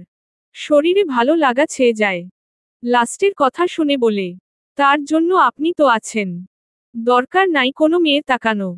শুধু আমার বনবিড়াল তাকালেই চলবে আমার। মানহা বনবিড়াল নামটা যতবারই শোনে ততবারই অবাক হয়। তাকে কেন বনবিড়াল বলে? আবরার ফের বলে, আমাকে কষ্ট দেওয়া শেষ হয়েছে আপনার? যদি না হয়ে থাকে তাহলে দিতে পারেন, আমি প্রস্তুত আছি। আবরারের কথা শুনে খিলখিল করে হেসে ওঠে মানহা। প্রেয়সীর হাসি মুখের দিকে একাধারে চেয়ে থাকে। বাকি জীবনটা প্রেয়সীর হাসি মুখ দেখে পার করে দিতে পারবে। প্রেয়সীকে হাসতে দেখে নিজেও হেসে ফেলে।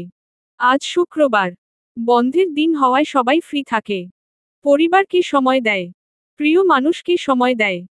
আগামী শুক্রবারে আবরার আর মানহার বিয়ের দিন তারিখ ঠিক করা হয়েছে। বাট মানহা শর্ত দেয় বিয়েটা সাদামাটা ভাবেই হবে। সব শর্ত মেনে নেয় আবরার। কিন্তু পরিবারের সবাই মানতে নারাজ, কারণ তাদের একমাত্র ছেলের বিয়ে সাদামাটা হলে কিভাবে হবে। আবরার বুঝিয়ে সবাইকে রাজি করাই। মানহাকে কথা দেয় তাদের বিয়েটা ঘরোয়া ভাবেই হবে, নো পেনিক। আবরার খুশিতে সেদিন তার অফিসের সকল স্টাফকে মিষ্টি খাইয়েছে। সকলে অবাক হয়ে তাদের তেজ স্যারকে দেখছিল। যে স্যার কাজ ছাড়া ব্যতিরিক্ত কথা বলে না, সেই স্যার আজ সবার সাথে হেসে হেসে কথা বলছে, নিজে সবাইকে মিষ্টি দিচ্ছে। সবাই বিস্মিত নয়নে তাকিয়েছিল আবরারের দিকে। ঈশান সবটা বুঝতে পেরেছিল। পরে আবরার নিজে সমস্ত ঘটনা খুলে বলছে। ঈশান নিজেও খুশি হয়ে স্যারের খুশি দেখে। পরন্তু বিকেল শেষে গধূলি সন্ধ্যার জন্ম হয়। তেমনি আমার অনুভূতিগুলো দলিত মথিত হয়েই যেন তোমার অভিমান শুরু হয়। ছোনিয়া তাবাচ্ছু মনি। একটা পার্কের ভিতরে বসে আছে আবরার আর মানহা। দুজনে কিছু একান্ত সময় কাটাতে চাই। নিজেদের ভিতর সব আন্ডারস্ট্যান্ডিং করে নিতে চাই। বিয়ের পর কোনো বাধা যেন তাদের উঠে না পারে। জনে টুকটাক কথা বলে আবরার একজনের সাথে মানহা পরিচয় করিয়ে দিতে চাই। সেজন্য আজ পরন্ত বিকেলে এখানে এসেছে তারা। আবরার চাই না বিয়ের আগে থেকে মানহা তাকে ভুল বুঝুক। দূর থেকে এক জোড়া চোখ তাদের দিকে তাকিয়ে থাকে। কষ্টে বুকটা তার ফেটে যাচ্ছে। বুকে অসহ্য যন্ত্রণা হচ্ছে। কেন হচ্ছে? প্রিয় মানুষকে অন্য এক পুরুষের সাথে দেখে চোখ বেয়ে এক ফোঁটা নোনা পানি গড়িয়ে পড়ে। লোকটা যে আর কেউ নয় রাকিব। মানহাকে সে বিয়ের আগে থেকেই পাগলের মতো ভালোবাসে। হুট করে এক ধমকা হাওয়া এসে সবকিছু লণ্ডভণ্ড করে দেয়। মানহা পরিবার মানহাকে অন্য জায়গায় বিয়ে দিয়ে দেয়। জীবনে প্রথমবার সেদিন খুব কষ্ট পেয়েছিল রাকিব। কারণ সে ব্যর্থ প্রেমিক। নিজের ভালোবাসার কথা তাকে বলতে পারছিল না। বন্ধুত্বের কথা ভেবে চুপ করেছিল। পরে যখন মানহা ডিভোর্স হয়ে যায় তখন তাকে আপন করে করে নিতে চেয়েছিল, বাট সেটাও হয়নি। সে চলে গেল অচেনা দেশে, সবার থেকে অনেক দূরে। কখনো সাহস করে বলতে পারেনি, কারণ সে বেকার ছিল। কোনো বাবা মা চায় না তার মেয়েকে বেকার ছেলের হাতে তুলে দিতে। মানহা দেশে ফেরার পর নতুন করে আবারও স্বপ্ন দেখে।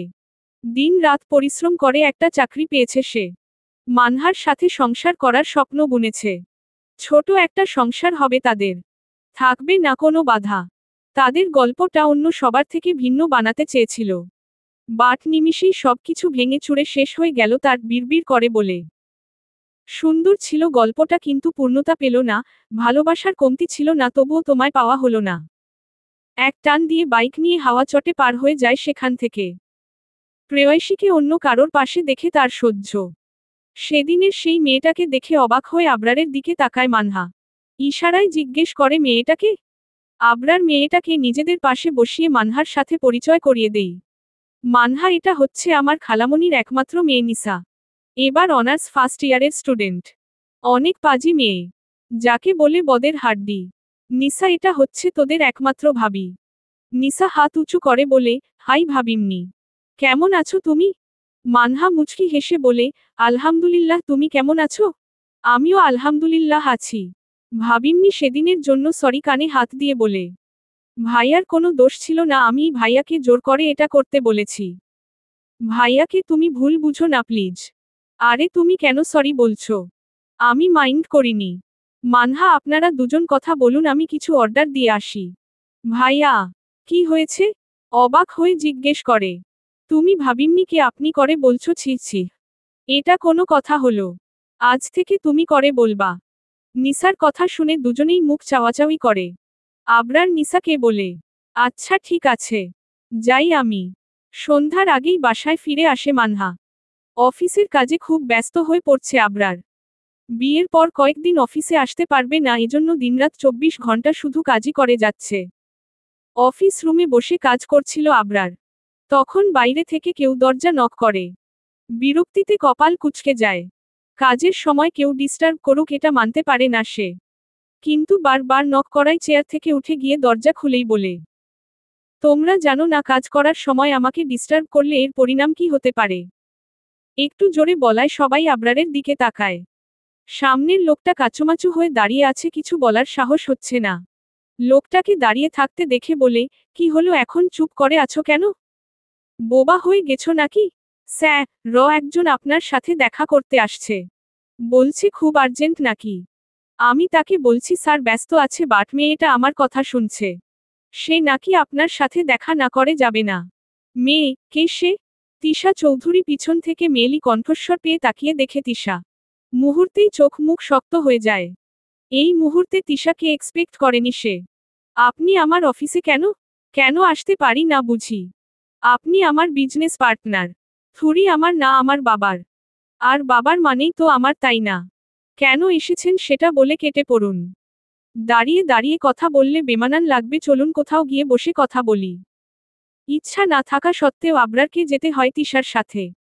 কারণ তিশার বাবা এরশাদ চৌধুরীর সাথে তাদের অনেক দিনের পার্টনারশিপ। তার সাথে তার ভালো সম্পর্ক।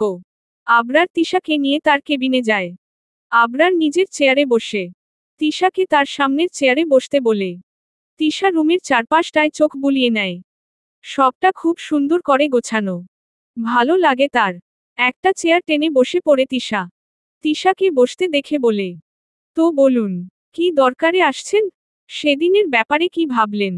মানে আমার প্রস্তাবে কি রাজি আছেন? এতদিন পর ওটা নিয়ে কথা বলতে আসছেন আপনি। আমি আপনাকে আগেও বলছি, এখনো বলছি, আমি আপনাকে বিয়ে করতে পারবো না। আপনি কেন সেটা নিয়ে পড়ে আছেন বলুন তো? দেশে কি ছেলের অভাব পড়ছে? আপনি যথেষ্ট সুন্দরী স্মার্ট মেয়ে, নিশ্চয় ভালো ছেলেকে জীবন সঙ্গী পাবেন। আপনি এখন আসতে পারেন। কেন পারবেন না সেটা কি জানতে পারি? সেটা আমার ব্যক্তিগত ব্যাপার। তাহলে আর কি বলবো?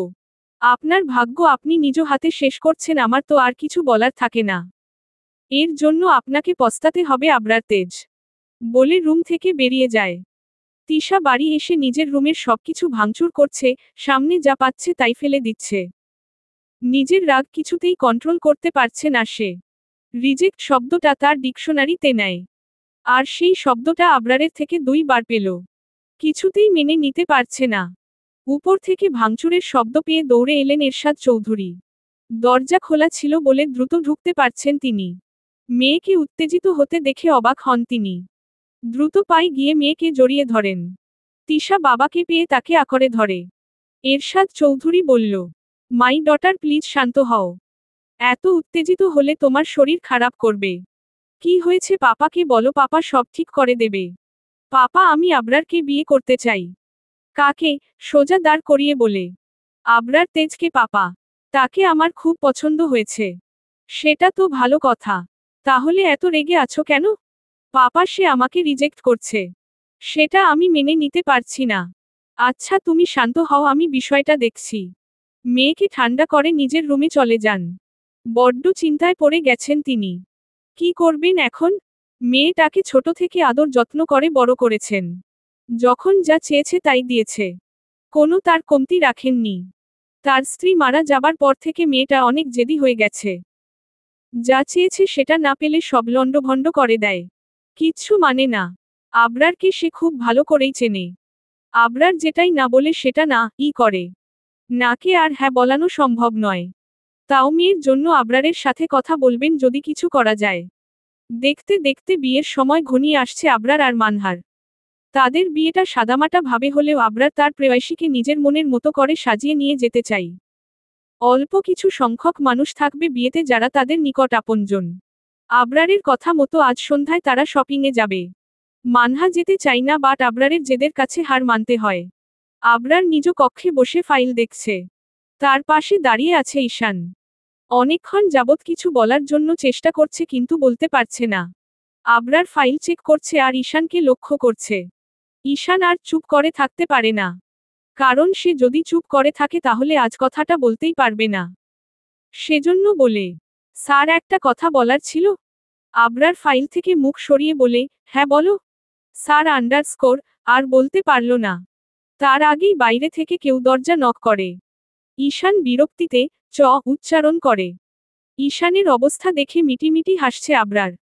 ফের বলল, যাও, কে এসেছে দেখে এসো। ঈশান বিড়বিড় করে বলতে বলতে দরজা খুলতে চলে যায়। দরজা খুলে পিয়নকে দাঁড়িয়ে থাকতে দেখে জিজ্ঞেস করে, কি হয়েছে? স্যার এরশাদ চৌধুরী স্যারের সাথে দেখা করতে আসছে। স্যার অনুমতি দিলে তাকে ভিতরে আসতে বলবো। আচ্ছা দাঁড়াও, শুনে দেখি।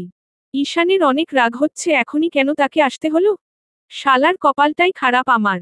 নিজে নিজে বকতে বকতে আবরারের সামনে দাঁড়িয়ে বলে, স্যার এরশাদ চৌধুরী আপনার সাথে দেখা করতে আসছে। শালার টাকলা কি আসার সময় পাইল না? আমি যখনই বলতে গেলাম ঠিক তখনই কেন ভিলেনের মতো এন্ট্রি নিতে হলো? হ্যাঁ। ঈশানের কথা শুনে আবরার হালকা হেসে বলে, কষ্ট পেও না ঈশান। পরে সময় করে তোমার সব কথা শুনব। তুমি গিয়ে তাকে আসতে বলো। ধুর, ভাল্লাগে না বলে হাঁটা ধরে। গিয়ে পিয়নকে বলে তাকে ভিতরে আনতে। একটু পর এরশাদ চৌধুরী আবরারের কক্ষে আসে। তাকে দেখে আবরার কুশল বিনিময় করে বসতে দেয়। ইশারায় তার জন্য চা নাস্তার ব্যবস্থা করতে বলে। আঙ্কেল হঠাৎ কি মনে করে আমার কথা মনে পড়ল? আবরার বাবা, আমি তোমার সাথে আলাদা কথা বলতে চাই। আবরার ইশারায় ঈশানকে বেরিয়ে যেতে বলে। ঈশান চলে যায়। আঙ্কেল কি হয়েছে বলুন? আবরার বাবা, আমার একটা রিকোয়েস্ট রাখবা। অনেক আশা নিয়ে এসেছি। বড্ড নিরুপায় আমি। আঙ্কেল আপনি কি বলতে চান একটু ক্লিয়ার করে বলবেন। আমি কিছু বুঝছি না আপনার কথা। বাবা, তুমি তো জানো আমার একমাত্র মা মরা মেয়ে তিশা। ও তোমাকে খুব পছন্দ করে। তোমাকে বিয়ে করতে চাই। তোমাকে না পেলে ও সব শেষ করে দেবে। প্লিজ বাবা, তুমি আমার মেয়েটাকে বিয়ে করো। এরশাদ চৌধুরীর কথা শুনে থমকে যায় আবরার। তিনি কি বলছেন এসব? সবটা তার মাথার উপর দিয়ে যাচ্ছে। বিস্মিত হয়ে বলে, আঙ্কেল, এসব আপনি কি বলছেন? আপনি যা বলছেন সেটা কখনোই সম্ভব নয়। প্লিজ বাবা, তুমি একটু ভেবে বলো। আঙ্কেল, আমি আপনাকে অনেক শ্রদ্ধা করি। প্লিজ এমন কিছু বলেন না যাতে আমাদের সম্পর্কটা নষ্ট না হয়ে যায়। আপনি হয়তো জানেন না আমার বিয়ে কনফার্ম হয়ে গেছে। হোয়াট? কি বলছো তুমি? জি আঙ্কেল, আমাদের বিয়েটা সামনের শুক্রবারে হবে। তেমন কাউকে বলা হয়নি, সেজন্য জানেন না। আসলে বিয়েটা সাদামাটা ভাবে হবে। পরে একসময় বড় করে পার্টি দিয়ে সবাইকে জানিয়ে দেব বলে ভাবছি। তাহলে আর কিছু বলার নাই। কাঁধে হাত দিয়ে বলে, কংগ্রাচুলেশনস ইয়াং ম্যান। তোমাদের বিবাহিতা জীবনের জন্য অনেক অনেক শুভেচ্ছা। ধন্যবাদ আঙ্কেল। আসি বেটা, ভালো থেকো বলে তিনি বেরিয়ে গেলেন। তিনি মনে মনে ঠিক করেছেন মেয়েকে কালই তার খালাম্নির কাছে লন্ডন পাঠিয়ে দেবে। সন্ধ্যা 7টা। সবাই রেডি হয়ে শপিংয়ের উদ্দেশ্য রওনা হয়। ঢাকার নামকরা শপিং মলের সামনে গিয়ে একসাথে হয় সবাই। চারপাশে মানুষ গিজগিজ করছে। তারা গিয়ে বসে শাড়ির দোকানে। কাল হলুদ, পরের দিন বিয়ে। প্রথমে হলুদের শাড়ি নেয় তারা। নীরা আর মানহা দুজনেই সেম কালেকশনের শাড়ি নেয়। তারপর ছেলেদের জন্য হলুদ পাঞ্জাবি নেয়। তারপর বিয়ের জন্য লাল বেনারসি দেখে আবরার মানহাকে চয়েস করতে বলে। বাট এত এত শাড়ির মধ্যে কোনটা রেখে কোনটা নেবে কনফিউশনে পড়ে করুণ চোখে আবরারের দিকে তাকায়। প্রেয়সীর মুখের ভাষা বুঝে ফেলে আবরার। ইশারায় আশ্বস্ত করে নিজে দেখতে থাকে। একটা লাল রঙের বেনারসিতে চোখ আটকে যায় আবরারের। সেটা ধরে নিয়ে মানহার হাতে দেয়। জিজ্ঞেস করে কেমন? মাথা নেড়ে সুন্দর বলে। সবাই আবরারের চয়েসের প্রশংসা করে। শপিং শেষ হলে একটা রেস্টুরেন্টের খেতে যায়। রাতের ডিনার শেষ করে রাত 10টায় বাসায় ফেরে সকলে। আকাশ জুড়ে হাজার তারা। চাঁদের আলো হাসে। রাতের বেলার শিশির কণা গড়িয়ে পড়ে ঘাসে। আকাশে তারারা ঝলমল করছে। কতগুলো তারা আবার মিটিমিটি করে জ্বলছে। রাত অনেক হওয়ায় ঘুমাতে চলে যায় মানহা। নতুন এক ভোরের সূচনা হয়। সূর্য তার কিরণ দিয়ে অন্ধকারকে আলোকিত করে তুলে। সারা পৃথিবী তার আলোয় আলোকিত হয়। তেমনি মানহার অন্ধকার জীবনকে আলোকিত করে তুলছে আবরার। সমস্ত আধার সরিয়ে আলোর সূচনা তৈরি করে। চোখে আলো পড়তেই চোখ পিটপিট করে তাকায়। আড়মোড়া ছেড়ে বিছানা থেকে উঠে বসে ফোন হাতে নিয়ে দেখে সকাল 8টা বাজে। সেটা দেখে লাফ দিয়ে বিছানা থেকে নেমে পড়ে দ্রুত ওয়াশরুমে ছুট লাগায়। ফ্রেশ হয়ে নিচে নামে। রান্না মাত্র শেষ হয়েছে, এবার সবাই খেতে বসবে। তাদের বাসায় সবসময় তাড়াতাড়ি রান্না হয়, কেননা তার বাবা যায় অফিসে আর চাচা ভাই মিলে শোরুমে যায়। সবাই একসাথে সকালের খাবার শেষ করে যে যার কাজে ছুট লাগায়। মানহা খাওয়া শেষ করে নিজের রুমে এসে তানসিকে কল লাগায়। বার দুয়েক রিং হতেই রিসিভ করে তানসি। হেই আপু, কেমন আছো? এত দিন পর আমার কথা মনে পড়ল বুঝি? আলহামদুলিল্লাহ, আমি ভালো আছি। আমার ছোট বোনটা কেমন আছে শুনি? আমিও আলহামদুলিল্লাহ। কি করছো এখন? বসে বসে আপনার সাথে কথা বলি। আপু, তোমার সাথে আমার আরই কথা কমু না। তুমি অনেক খারাপ। ওমা, কেন? আমি আবার কি করলাম? আমাকে ছাড়াই তুমি বিয়া কইরা নিচ্ছ। এটা কি ঠিক বলো? বিয়ের কথা শুনে লজ্জায় লাল নীল হতে থাকে মানহা। মানহাকে লজ্জা পেতে দেখে তানসি বলে, ওলে বাবা রে, আমার আপুটা দেখি লজ্জা পাচ্ছে। তানসির পাশ থেকে জেনি বলে, এই তোর কথা আমি কিছু বুঝছি না, প্লিজ আমাকে একটু বুঝায় দে। ধুর বাল, তুই কেমনে বুঝবি? পরে কমু। তানসির কথা শুনে মুখটা কালো হয়ে যায়। জেনির মুখ কালো দেখি হেসে বলে, পরে বলছি মেরি জান। রাগ করো না। তানসি, জেনি এত রাতে তোর কাছে? হ্যাঁ আপু, দুজনে মিলে অ্যাসাইনমেন্ট করছি। ওহ আচ্ছা, তাহলে ভালো থাক, পরে কথা বলবো। আচ্ছা আপু, বাই। আল্লাহ হাফেজ। সকাল গড়িয়ে বিকাল, বিকাল গড়িয়ে সন্ধ্যা। খান ভিলায় মানহার হলুদের অনুষ্ঠান করা হচ্ছে। মানহাকে নীরা সুন্দর করে সাজিয়ে আনছে। মানহা সাজতেন না চাইলেও জোর করে সাজিয়েছে। মানহা স্টেজে বসিয়ে দেয় নীরা। ভাইয়ের বিয়েতে অনেক অনেক ইচ্ছা ছিল তার, কিন্তু সব কি আর পূরণ করা যায়? মানহার হলুদ শেষ হলে সে ছুটবে নিজ বাসায় ভাইকে হলুদ লাগাতে। সবাই একে একে হলুদ ছোঁয়ায় মানহাকে। অনেক আনন্দ উল্লাসের মাধ্যমে শেষ হয় মানহার হলুদের অনুষ্ঠান। চলবে ইনশা আল্লাহ।